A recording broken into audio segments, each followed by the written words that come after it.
guys! Good morning! Isa na namang ordinaryong araw ngayon dito sa probinsya ng Ilocos Norte. Ayan, medyo tanghali na po kaya ngayon ay naisipan natin kumuha ng bunga ng malunggay kasi masarap ngayon humigop ng sabaw, lalo na malamig dito sa Ilocos, mahangin at saka malamig dito ngayong mga panahon na to.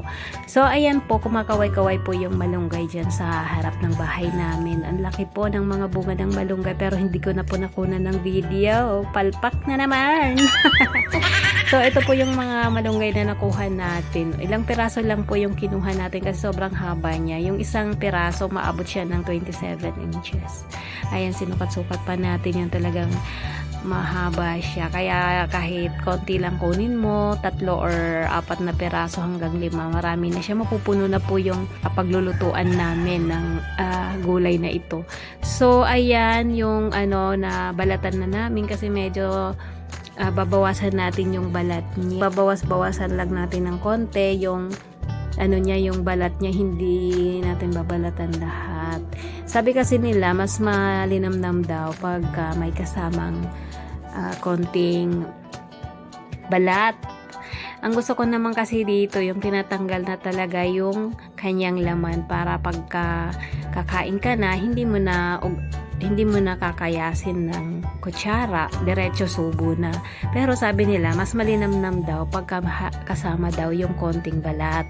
So ayan po yung ginawa natin. Ayan konting nag-iwan tayo ng konting balat dyan. So ayan po yung gugulayin natin ngayong araw. So kailanganin natin ng bawang na fresh. Ayan, may bigay po sa atin na bawang kaninang umagang-umaga. So yan, naisipan natin maggulay ng malunggay. Tapos may kasama pong kamatis. Yun lang po yung ingredients niya. Bali, 3 lang po. So ito na po yun. Pinakukuluan na po natin yung kamatis at saka yung bawang na may kasamang dahon. So nilagyan lang natin ng konting bagoong kasi dito sa Ilocos hindi po nawawala sa gulay yung bagoong nila.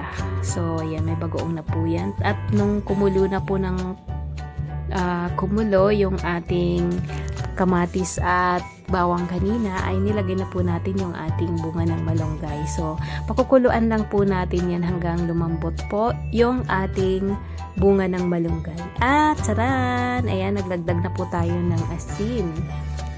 So mamaya lang titikman na natin kung ano yung lasa niya. So ayan po.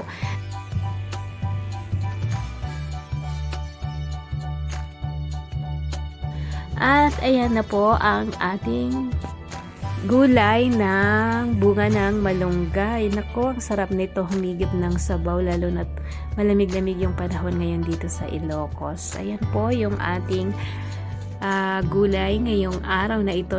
Napakasarap. So hanggang dito na lamang guys, and thank you for watching and babush!